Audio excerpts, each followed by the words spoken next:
ఈ దిన వాక్య ధ్యానాంశం. మనం వారిని మార్చలేము గాని. మత్తయి సువార్త 5వ అధ్యాయము 16వ వచనం.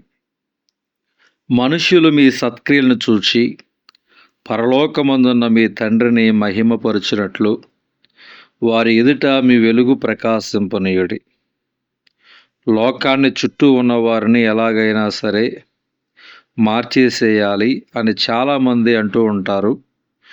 ఒక వ్యక్తి మరొక వ్యక్తిని లేదా లోకాన్ని మార్చటం సాధ్యమా? అసలు ఒక వ్యక్తిలో మార్పును తీసుకొచ్చేది ఏమిటి? మనం ప్రేమించే వ్యక్తి మార్పు చెందాలంటే మనం చేయవలసినది ఏమిటి? నాతో పాటు సేవలో పాలు పంచుకునే ఒక సహోదరుడు చాలా వరకు తనని ఎప్పుడు చూసినా ప్రార్థనలోనే కనిపించేవాడు. ఈ సహోదరుడు దేనికోసం ఇంతగా ప్రార్థన చేస్తున్నాడు? సరే, నేను కూడా ఏకీభవిద్దాం అని వెళ్ళి ఒకరోజు తన ప్రక్కన కూర్చున్నా. తాను ఈ విధముగా ప్రార్థన చేస్తున్నాడు.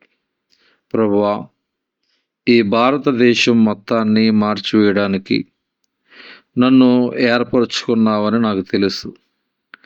చూస్తూ ఉండు ప్రభువా, ఏదో ఒకరోజు భారతదేశం మొత్తాన్ని మార్చేస్తానని ప్రార్థిస్తుంటే నాకు వింత విచారము రెండూ కలిగినవి. యేసుక్రీస్తు సర్వలోకానికి వెళ్ళి సర్వ సృష్టికి సువార్తను ప్రకటించమని చెప్పాడు, కానీ ఎక్కడా దేశాలను రాష్ట్రాలను మార్చివేయమని చెప్పలేదు. ఈ సహోదరునికి ఆత్మీయత అయితే ఉంది, కానీ అది పరిపక్వత లేని ఆత్మీయత. గమనించండి, ఈ లోకములో మనం ఏ ఒక్కరిని మార్చటం సాధ్యం కాదు. ఒక మనిషి మరొక మనిషిని మార్చలేడు, కానీ ప్రభావితం చేయగలడు. నరుని ఆత్మ యెహోవా పెట్టిన దీపం. సామెతల గ్రంథము 20వ అధ్యాయం 27. ఆ ఆత్మ అనే దీపము సువార్త ద్వారా వెలిగించబడుతుంది.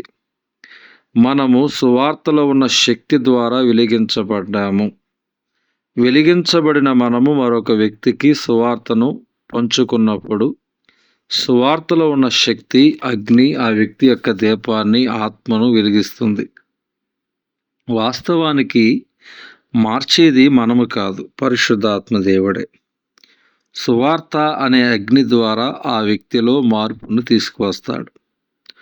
కావున ఎన్నడూ కూడా మన యొక్క సొంత శక్తితో మరొక వ్యక్తిని మార్చే ప్రయత్నం చేయకూడదు. రక్షణ లేని వ్యక్తిలో సువార్త తన క్రియను చేయాలంటే ఆ వ్యక్తి మార్పును కోరుకోవాలి. అతడు మార్పును కోరుకోవాలంటే ముందుగా అతడు ప్రభావితం కావాలి. అతనిని ప్రభావితం చేసేదే మార్పు చెందిన మన జీవితం. మన జీవితం ఇతరులను ప్రభావితం చేసేదిగా ఉండాలి. నెహెమ్యా కేవలం గోడలు మాత్రమే కట్టినట్లుగా చాలామంది భావిస్తుంటారు. నెహెమ్యా యెరూషలేము గోడలు కట్టడానికి దేవుని చేత ఏర్పరచబడిన అద్భుతమైన నాయకుడే గాని, జాగ్రత్తగా పరిశీలిస్తే గోడలు కట్టడానికి ఎంత ప్రాముఖ్యత ఇచ్చాడో అంతకంటే ఎక్కువ ప్రాముఖ్యత ఆ ప్రాకారము లోపట నివసించే ప్రజల జీవితాలను కట్టడానికి ఇచ్చాడు. ప్రజల జీవితాలను యంత్రాలతో నిర్మించటం సాధ్యం కాదు అనే సత్యము గ్రహించి తాను ఎటువంటి జీవితం అయితే ప్రజల నుంచి ఆశించాడో అదే జీవితాన్ని తన క్రియల్లో చూపించి వారిని ప్రభావితం చేశాడు. నెహెమ్యా స్వార్థపూరితమైన మనుష్యులలో మార్పు తీసుకురావాలని ఆశించినప్పుడు తాను వాడిన ఆయుధము తన మాదిరికరమైన పవిత్రమైన జీవితమే. గమనించండి, ఈ లోకములో పాపము రోజు రోజుకు పెరిగిపోతుంది. చీకటి అన్ని వైపుల నుంచి అలుముకుంటుంది. దేవుని నమ్మకుండా, ఆయన ప్రేమను క్షమాపణను పొందుకొనకుండా, ఆయన అనుగ్రహించు రక్షణ భాగ్యాన్ని అందుకొనకుండా నశించిపోతున్న వారి లోకములో కోట్ల సంఖ్యలో ఉన్నారు. కావున చీకటిలో జీవిస్తున్న వీరు వెలుగు సంబంధులుగా మారాలంటే చీకటిలో నుంచి ఆశ్చర్యకరమైన తన వెలుగులోనికి పిలువబడిన మనము చీకటి జనుల మధ్య లోకానికి దీపముగా వెలగాలి. అనేక మంది వెలిగించబడే విధముగా వెలుగు సంబంధమైన క్రియ ద్వారా మనము వారిని మార్చి వారి జీవితాలను ప్రభావితం చేయాలి. కావున మాటల ద్వారా లోకాన్ని లేదా మన చుట్టూ ఉన్న వారిని మార్చలేము, కానీ మార్పు చెందిన జీవితాన్ని క్రియల్లో కనబరచటం ద్వారా ఇతరులను ప్రభావితం చేయగలం.